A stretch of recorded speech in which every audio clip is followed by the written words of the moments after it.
أعوذ بالله من الشيطان الرجيم بسم الله الرحمن الرحيم رب اشرح لي صدري ويسر لي أمري واحلل عقدة من لساني يفقهوا قولي آمين يا رب العالمين بسم الله والصلاة والسلام على رسول الله وعلى آله وأصحابه أجمعين السلام علیکم ورحمۃ اللہ وبرکاتہ۔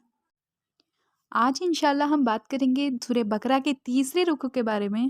اس رکوع میں ہم دیکھیں گے کہ قرآن شریف انسانیت کو کس طرف بلاتی ہے، دین کی طرف بلانا اور دعویٰ کا اصل مقصد کیا ہے۔ ہمیں پتہ ہے کہ قرآن شریف دو حصوں میں بٹ گیا ہے، ایک مکی قرآن، ایک مدنی قرآن۔ جو حصہ مکی میں نازل ہوا وہ مکی کہلایا اور جو حصہ مدینے میں نازل ہوا وہ مدنی کہلایا۔ مکی قرآن میں اللہ تعالیٰ خود کی طرف لوگوں کو بلاتے ہیں۔ مکی قرآن کا حصہ کیا ہے کہ وہ زیادہ تر اللہ تعالیٰ کی وجوہات اور اللہ تعالیٰ کی طرف ریفر کرتی ہے، اور مدنی قرآن جبکہ ایمان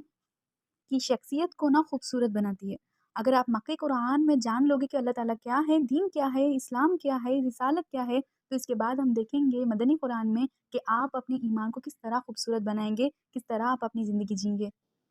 جیسے ہم سورہ انعام میں پہنچیں گے وہاں سے ہم مکی قرآن دیکھیں گے، اور انشاءاللہ اس وقت میں پوری طرح سے ڈیفرینشیٹ کر دوں گی کہ مدنی قرآن کیا ہے، مکی قرآن کیا ہے، دونوں کے موضوعات کیا ہوں گے، اور کس طرح یہ دونوں قرآنیں مومن بندے کی شخصیت کو تراشتی ہے۔ اور سورہ بقرہ مدنی سورہ ہے، اور علماء کا یہ بھی کہنا ہے کہ جو آخری آیت نازل ہوئی تھی وہ سورہ بقرہ کی تھی۔ یہ مدنی سورہ ہے، اس کا مطلب سارا کا سارا مکی حصہ نازل ہو چکا ہے، مطلب 2/3 قرآن ابھی نازل ہو چکا تھا، اور مکی قرآن کا جو نچوڑ ہے، لب لباب جو ہے، وہ اس رکوع میں ہم دیکھیں گے۔ 3 باتیں ہائی لائٹ ہوں گی: ایمان باللہ، اللہ تعالیٰ پر ایمان، اور ایمان بالرسالہ، رسالت پر ایمان مطلب حضور صلی اللہ علیہ وسلم پر، ان پر نازل کیے ہوئے کتاب پر، اور جس کے ذریعے یہ قرآن شریف نازل ہوا اس پر ایمان، ایک ایمان بن رسالہ ہوا۔ اور تیسری بات ایمان بالآخرہ، اور تینوں کی تینوں چیزیں اس رکوع میں ہم دیکھیں گے کہ کس طرح ایمان کو تازہ کیا جا رہا ہے اور اللہ تعالیٰ کس طرف ہمیں بلا رہے ہیں۔ آیتوں میں چلتے ہیں ہم۔ اعوذ باللہ من الشیطان الرجیم بسم اللہ الرحمن الرحیم یا ایھا الناس، اے لوگو، اعبدوا ربکم، عبادت کرو تمہارے رب کی، الذی خلقکم، جس نے تمہیں بنایا، والذین من قبلکم، اور ان لوگوں کو بھی جو تم سے پہلے آئے، لعلکم تتقون، تاکہ تم بچو۔ یہاں دیکھیے اعبدو، عبادت کرو، اور اعبدو کا جو آرڈر فارم ہے اس کا پاسٹ ٹینس عبدا بھی ہو سکتا ہے، عبدا بھی ہو سکتا ہے۔ عبدا مطلب عبادت کرنا، عبدا مطلب غلامی کرنا، سلیوری، اور there is no such thing like partial slavery۔ آپ ایسے نہیں کہہ سکتے کہ ہم غلامی کچھ وقت کے لیے کریں گے۔ عبادت تو 5 وقتہ ہوتی ہے نا، کچھ وقت تو ایسا آئے گا جب آپ عبادت نہیں کریں گے، لیکن غلامی ایک ایسی چیز ہے جو آپ ہر وقت کریں گے، ہر وقت کریں گے۔ غلام تو ایسا ہی ہوتا ہے نا، وہ آقا کی ہر بات مانے گا، وہ ہر وقت اپنے آقا کے بغیر اجازت کے کچھ نہیں کرے گا، وہ وہی سب کچھ کرے گا جو اس کا آقا اسے کرنے کے لیے کہتا ہے۔ اور یہاں دیکھیے اللہ تعالیٰ نے جو آرڈر لیا ہے نا، اس کے 2 پاسٹ ٹینس ہوں گے، ایک تو عبادت کرنا اور دوسرا غلامی کرنا۔ اور اللہ تعالیٰ کہتے ہیں کہ عبادت کرو تمہارے رب کی جس نے تمہیں بنایا اور تم سے پہلے کے لوگوں کو بنایا، لعلکم تتقون، تاکہ تم بچو۔ تتقون، بچانا، کس سے بچانا خود کو؟ عذاب سے، اللہ تعالیٰ کی ناراضگی سے۔ اور یہاں جو بات بچانا ہے نا، یہ وہی بات ہے جس سے بات شروع ہوئی تھی، ھدی للمتقین، یہ ہدایت ہے، یہ کتاب کن لوگوں کے لیے؟ ان لوگوں کے لیے جو خود کو بچاتے ہیں۔ اور وہیں پر ہم پہنچ گئے، الذی جعل لکم، اور وہ جس نے بنایا لکم تمہارے لیے، ارض زمین کو، فراشن، فراش ورڈ ہے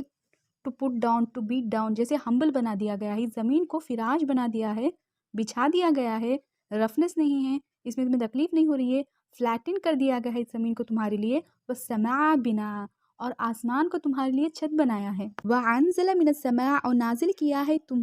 آسمان سے، معاً پانی کو، فاخرج به من الثمرات، اور پھر نکالا ہے اس میں سے ثمرات کو، جو رزق لکم، جو رزق ہے تمہارے لیے، پھل پھول کو اس زمین سے نکالا گیا ہے تمہارے لیے، آسمان سے پانی برسا کر، وہ جو رزق ہے تمہارا۔ فلا تجعلوا للہ اندادا، تو تم مت بناؤ تم اللہ کے علاوہ کسی اور کو معبود، اللہ تعالیٰ کو کسی کے ساتھ شریک مت کرنا، وانتم تعلمون، جبکہ تم خوب جانتے ہو اس چیز کو۔ اور یہاں دیکھیں ان لوگوں کے بارے میں ریفر کیا جا رہا ہے جو جانتے ہیں کہ اللہ تعالیٰ ان کا خدا ہے، وہ جانتے ہیں کہ اللہ تعالیٰ ان کا رب ہے، جان کر بھی وہ دوسروں کو اللہ تعالیٰ کے ساتھ شریک کرتے ہیں۔ اور ڈس بلیورز جو ہے، بے ایمان والے کافر لوگ 2 قسم کے ہیں، ایک تو وہ لوگ جو جانتے ہیں کہ اللہ تعالیٰ ان کا خدا ہے، اور دوسرے وہ لوگ جنہیں بالکل بھی خبر نہیں ہے کہ ان کا رب اللہ ہے۔ اور یہاں اس گروپ کی طرف ریفر کیا جا رہا ہے جو خوب جانتی ہے کہ ان کا رب خدا، ان کا رب اللہ تعالیٰ ہے، اور جان کر بھی اللہ تعالیٰ کے ساتھ دوسروں کو شریک کرتے ہیں۔ وَإِن كُنتُم فِي رَيْبٍ مِّمَّا نَزَّلْنَا عَلَىٰ عَبْدِنَا، اگر تم فی ریبن کچھ شک میں ہو مما نزلنا علی عبدہ اس چیز سے جو نازل کی گئی ہے ہمارے بندے پر، مطلب قرآن شریف میں تمہیں کوئی شک ہے فَآتُوا بِسُورَةٍ مِّن مِّثْلِهِ تو لا دو اس جیسی صورت ایک، کوئی ایسی صورت ملتی جلتی من مثلی مل لہو نہیں من مثلی اس جیسی لگ بھگ اس جیسی ایک صورت لا کے دکھا دو اگر تمہیں واقعی میں شک ہے اس چیز پر جو نازل کیا گیا ہے ہمارے رسول صلی اللہ علیہ وسلم پر۔ یہ اللہ تعالیٰ نے کہا فَدَعُوا شُهَدَاءَكُمْ وَدَعُوا شُهَدَاءَكُمْ تمہارے جو بھی مددگار ہے جو بھی شریک ہے سب کو بلا لو من دون اللہ اللہ تعالیٰ کے علاوہ ان کنتم صادقین اگر واقعی میں تم سچے ہو تو۔ فَإِن لَّمْ تَفْعَلُوا خوبصورت انداز دیکھیے فَإِن لَّمْ تَفْعَلُوا اگر تم نہیں کر پائے تو وَلَّن تَفْعَلُوا اور ہرگز نہیں کر پاؤ گے تم، پہلے تو پاسٹ ٹینس آیا پھر فیوچر ٹینس آ گیا، اگر تم نہیں کر پائے تو وَلَّن تَفْعَلُوا تم ہرگز نہیں کر پاؤ گے فَاتَّقُوا النَّارَ تو پھر بچ جاؤ نار سے آگ کے عذاب سے الَّتِي قُودُهَا جس کا ایندھن کیا ہے النَّاسُ وَالْحِجَارَةُ انسان اور پتھر ہے،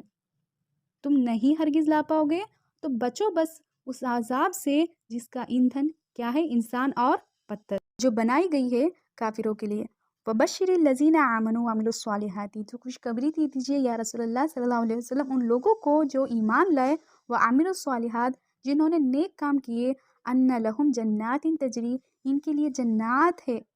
تجری من تحتها الانہار جن کے نیچے سے نہریں بہ رہی ہے، جس کے دامن سے نہریں بہ رہی ہے اور جس کے ہو سکتا ہے کہ نیچے سے نہریں بہ رہی ہے، دونوں طرف ریفر ہوتا ہے اس بات۔ جس تجارت کی بات ہوئی تھی جو تجارت اللہ تعالیٰ کے ساتھ ہم کرتے ہیں اس تجارت میں آپ کو فائدہ ہو گیا، اور خوشخبری دے دیجیے ان لوگوں کو جو ایمان لائے اور جنہوں نے نیک کام کر لیے ان کے لیے جنات ہے جن کے نیچے نہریں بہ رہی ہے۔ اور ہر انسان کی خواہش ہوتی کہ وہ خوبصورت گھر میں رہے، ایسا گھر جس میں باغات ہو اور جس کے نیچے سے نہریں بہ رہی ہو، یہ ہر انسان کی خواہش ہوتی ہے اور اسی آئیڈیا کو کیپچر کیا جا رہا ہے یہاں کہ ان کے لیے جنات ہے جن کے نیچے نہریں بہ رہی ہے كُلَّمَا رُزِقُوا مِنْهَا مِنْ ثَمَرَاتٍ رِزْقًا اور جب بھی انہیں کوئی رزق دیا جائے گا وہاں جنت میں قالوا وہ کہیں گے هَذَا الَّذِي رِزْقُهَا مِنْ قَبْلِ یہ تو وہی رزق ہے نا جو ہمیں پہلے دیا جاتا تھا، من قبل یہ جو پہلے والی بات ہے یہ دنیا کے لیے کہی جا رہی ہے، دنیا میں بھی تو ایسی چیزیں ہم کھایا کرتے تھے نا وے بیک دین، وہاں وے بیک دین مطلب کیا دنیا، جب یہاں بھی انار ہے جنت میں بھی انار ہوں گے اور ہاں ان کا ذائقہ بہت زیادہ الگ ہوگا، یہ بات تو سچ ہے، لیکن دیکھیں گے وہ سملیرٹی تھوڑی سملیرٹی تو ہوں گی ان چیزوں میں جو یہاں دنیا میں ہمیں ملتی ہے، اور دیکھ کے کہیں گے کہ یہ تو وہی چیزیں ہیں نا جو ہمیں پہلے دیا کرتے تھے، ویسے ہی لگ رہے لگ بھگ او تو بھی متشابہہ اور ہاں ان میں بہت ساری سملیرٹیز ہوں گی، دکھنے میں لگ بھگ ایک ہی دکھیں گے، تو اللہ تعالیٰ کا یہ بھی مطلب ہو سکتا ہے کہ دے لک سملر لیکن جو ذائقہ ہے وہ بہت زیادہ الگ ہوگا۔ وَلَهُمْ فِيهَا أَزْوَاجٌ مُطَهَّرَةٌ اور ان کے لیے صاف ستھری پاک بیویاں ہوں گی، ازواج دونوں طرف ریفر ہوتے ہیں، شوہر کی طرف بھی اور بیویوں کی طرف بھی، اور ان کے لیے پاک ستھری پاک صاف اسپاؤسز ہوں گے ان کے لیے وَلَهُمْ فِيهَا خَالِدُونَ وَهُمْ فِيهَا خَالِدُونَ یہی رہیں گے ہمیشہ ہمیشہ کے لیے۔ ان اللہ لا یستحی اور بے شک اللہ تعالیٰ نہیں شرماتے یضربا مثلاً کہ وہ مثال دے ما بعوضۃ فما فوقہا کہ وہ مثال دے یا تو مچھر کی یا اس سے بھی حقیر چیز کی، یہاں فوقہا دونوں مطلب میں جائے گا، یا تو مچھر سے حقیر چیز کی مثال دینے میں یا مچھر سے بھی افضل چیز کی مثال دینے میں اللہ تعالیٰ بالکل بھی نہیں شرماتے۔ اصل بات یہ ہے کہ اللہ تعالیٰ قرآن شریف میں ہمیں ہدایت سکھا رہے ہیں، ہمیں سکھایا جا رہا ہے ہدایت کو، دین کو، اور سکھاتے وقت اللہ تعالیٰ اس سلسلے میں کسی طرح کی بھی مثال دینے میں بالکل بھی نہیں شرماتے۔ اللہ تعالیٰ کا مقصد ہمیں سکھانا ہے، ہمیں ہدایت دینا ہے، اور قرآن شریف کی مثالوں کے اوپر یہ کامنٹ کرتے ہوئے کفار لوگ کہتے تھے کہ اللہ تعالیٰ نے یہ مثال دی، اللہ تعالیٰ تو بہت وسیع ہے، اللہ تعالیٰ کو یہ مثال سوچا، اللہ تعالیٰ تو مثال ہمارے حساب سے دیتے ہیں نا، اللہ تعالیٰ کا علم تو بہت وسیع ہے، جہاں ہماری عقل ختم ہوتی ہے وہاں اللہ تعالیٰ کا علم شروع ہوتا ہے، اور اللہ تعالیٰ اپنے حساب سے مثالیں نہیں دیتے، اللہ تعالیٰ تو اپنے بندوں کے حساب سے مثالیں دیتے ہیں، ہمارے حساب سے مثالیں دیتے ہیں تاکہ ہم بات کو سمجھ جائے۔ فَأَمَّا الَّذِينَ آمَنُوا اور وہ لوگ جو ایمان لائے فَيَعْلَمُونَ أَنَّهُ الْحَقُّ مِن رَبِّكُمْ اور انہیں خوب پتہ ہے ان لوگوں کو کہ یہ حق ہے ان کے رب کی طرف سے، جو لوگ ایمان لائے وہ تو یہی کہیں گے whether they get it or not، انہیں شاید وہ مسئلہ وہ مثال سمجھ میں آئے یا نہ آئے، وہ یہی کہیں گے کہ یہ تو ہمارے رب کی طرف سے حق ہے۔ یہ سچ ہے، یہ سچائی ہے، یہ حق ہے ہمارے رب کی طرف سے۔ وَأَمَّا الَّذِينَ كَفَرُوا، اور وہ لوگ جو کفر کیا جنہوں نے، فَيَقُولُونَ، وہ کہتے ہیں، مَاذَا أَرَادَ اللَّهُ بِهَذَا مَثَلًا، اللہ تعالیٰ کا ارادہ اس مثال سے کیا تھا؟ اللہ تعالیٰ کا مطلب، اللہ تعالیٰ کا مطلب اس مثال سے کیا ہے؟ اور یہ جینوئن کوشچن نہیں ہے، یہ جینوئن کوشچن بالکل بھی نہیں ہے ہمارے لیے۔ جب ہم پوچھتے ہیں نا کہ اللہ تعالیٰ یہ جو آیا ہے یہ ہمیں سمجھ نہیں آئی، اللہ تعالیٰ نے جو مثال دی وہ ہمیں سمجھ نہیں آئی، اور اللہ تعالیٰ کا کیا مقصد تھا اس مثال سے، اس طرح پوچھنا یہ اچھی بات ہے، ہم سب کو اس طرح پوچھنا چاہیے، لیکن وہ جس طرح پوچھ رہے تھے وہ الگ تھا۔ نارمل ٹرانسلیشن میں ہمیں تو یہی لگتا ہے کہ اللہ تعالیٰ کا کیا ارادہ تھا اس مثال سے، نہیں، اللہ تعالیٰ کا ارادہ اس مثال سے کیا تھا؟ یہ مثال تھی، اس مثال سے اللہ تعالیٰ کا کیا ارادہ تھا؟ ان کی ورڈنگ میں تکبر، غرور، فخر تھا، اور اللہ تعالیٰ نے اس بات کو نوٹس کر لیا۔ یُضِلُّ بِهِ کثیرا، اس چیز سے میں نے بہت سو کو گمراہ کر دیا ہے۔ اللہ تعالیٰ کہتے ہیں وہ گمراہ کرتا ہے بہت سے لوگوں کو اس سے، یہاں بھی ریفر کرتا ہے یا تو قرآن شریف کو یا تو اس مثال کو۔ اس نے بہت سو کو اس سے گمراہ کر دیا، وہ یہدی بھی کثیرا، اور بہت سو کو اس سے انہوں نے ہدایت دے دی۔ اللہ تعالیٰ نے بہت سے لوگوں کو اس چیز سے ہدایت دے دی۔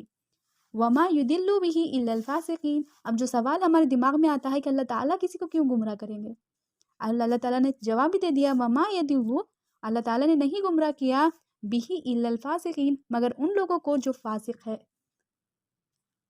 لٹرل میننگ فاسق کا وہ ہے، وہ انسان جس نے اپنی لمٹ کراس کر دی۔ جو لمٹس کراس کرتے ہیں ایسے فاسقوں کو لیے اللہ تعالیٰ نے گمراہی رکھی ہے، اور اللہ تعالیٰ انہی لوگوں کو گمراہ کرتے ہیں جو فاسق لوگ ہیں۔ الذین ینقضون عہد اللہ، اور یہ فاسق لوگوں کی جو صفات ہے وہ یہ ہے کہ یہ ایسے لوگ ہیں، وہ لوگ ینقضون عہد اللہ، جو توڑتے ہیں اللہ تعالیٰ کے عہد کو۔ اللہ تعالیٰ کا عہد کون سا ہے؟ یہ الستو بربکم والی بات ہے جو چل کر اعراف میں آئے گی۔ سورہ اعراف میں ہم انشاءاللہ دیکھیں گے کہ وہ کون سا عہد تھا جو اللہ تعالیٰ سے ہم نے لیا تھا عالم ارواح میں۔ اس عالم ارواح میں جہاں روحیں موجود تھی، جسم موجود نہیں تھے، اس وقت پوچھا گیا ہم سے اللہ تعالیٰ کی طرف سے کہ الستو بربکم، کیا میں تمہارا رب نہیں ہوں؟ سب کے سب ہم سب نے یہی جواب دیا، قالوا بلا، بے شک اللہ، شہیدنا، ہم سب نے شہادت دی تھی کہ بے شک تو ہی ہمارا رب ہے۔ اور اس عہد کی بات یہاں اللہ تعالیٰ کر رہے ہیں کہ یہ فاسق لوگ ویسے ہی لوگ ہیں جنہوں نے اللہ تعالیٰ کے عہد کو توڑ دیا۔ من بعد میثاق کے بعد، عہد کے بعد وہ عہد کو توڑ دیتے ہیں اللہ تعالیٰ کے۔ وَيَقْطَعُونَ مَا أَمَرَ اللَّهُ بِهِ أَن يُوصَلَ، اور یہ توڑتے ہیں اس چیزوں کو جن کو جوڑنے کا حکم ہوا ہے۔ یہ فاسق لوگ ویسے ہیں جو توڑتے ہیں ان چیزوں کو جنہیں جوڑنے کا حکم دیا گیا ہے، اور یہاں بہت سی چیزیں آئیں گی۔ مفسرین کے نزدیک یہاں بہت سی چیزیں ہیں جو ریفر کرتے ہیں، یا تو تھوڑے لوگ ایسا کرتے ہیں کہ وہ کہتے ہیں کہ ہم قرآن شریف کو فالو کرتے ہیں، سننا اور حدیث ہمارے لسٹ میں نہیں ہے، اور لوگ اسے جدا کر رہے ہیں، مطلب جن چیزوں کو جوڑنے کا حکم دیا ہے وہ اسے توڑتے ہیں۔ کچھ مفسرین کا کہنا ہے کہ یہ عہد رحم کے رشتوں کی بات ہو رہی ہے، مطلب یہاں ایسے رشتے جنہیں توڑنے کا حکم اللہ تعالیٰ نے نہیں دیا، اللہ تعالیٰ نے صلہ رحمی کا حکم دیا ہے، قطع رحمی کا نہیں، اور یہاں رشتوں کو جوڑنا اللہ تعالیٰ کا حکم ہے اور انہیں توڑنا نہیں، اور اللہ تعالیٰ کہتے ہیں انہیں جن چیزوں کو جوڑنے کا حکم دیا ہے وہ اس چیز کو توڑتے ہیں، مطلب وہ رشتے ناتوں کو توڑتے ہیں۔ وَيُفْسِدُونَ فِي الْأَرْضِ، جس کی وجہ سے فساد ہوتا ہے زمین میں۔ دیکھیے ایک تو ہے اللہ تعالیٰ کی عبادت، حقوق اللہ، اور دوسرا ہوتا ہے حقوق العباد، اللہ تعالیٰ کی بندوں کے حقوق، اور دونوں ہی ہمارے اوپر ہے۔ ہمیں حقوق اللہ بھی پورا کرنا ہے، اللہ تعالیٰ کا فرض بھی پورا کرنا ہے، اور جو بندے ہیں اللہ تعالیٰ کے، ان کے ہاں جیسا اللہ تعالیٰ کا حکم ہے اسی طرح پیش آنا ہم پر حق ہے۔ اگر یا تو ہم ان دونوں چیزوں کو چھوڑتے ہیں نا، جب اللہ تعالیٰ کا حکم چھوڑا جاتا ہے اور اللہ تعالیٰ کے بندوں کا حقوق پورا نہیں کیا جاتا، تو اس زمین میں فساد پھیل جاتا ہے۔ اولئک هم الخاسرون، اور یہی وہ لوگ ہیں جو نقصان اٹھانے والے ہیں۔ کیف تکفرون باللہ، کیسے یہ کفر کرتے ہیں اللہ تعالیٰ سے، وکنتم اموات، کہ تم سب مردہ تھے۔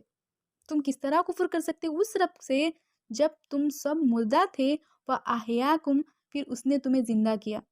ثُمَّ يُمِيتُكُمْ، پھر سے وہ تمہیں موت دے گا، ثُمَّ يُحْيِيكُمْ، اور موت کے بعد پھر سے تمہیں زندہ کرے گا تاکہ تم اسے جواب دو، ثُمَّ إِلَيْهِ تُرْجَعُونَ، اور اسی کے طرف تمہیں لوٹ کر جانا ہے اور اسی کے طرف لوٹائے جاؤ گے۔ عالم ارواح میں روح کی شکل میں موجود ہونے کے بعد اللہ تعالیٰ نے ہمیں موت دے دی، پھر اس کے بعد اللہ تعالیٰ نے ہمارے ماؤں کے پیٹ میں ہمیں زندہ کر دیا،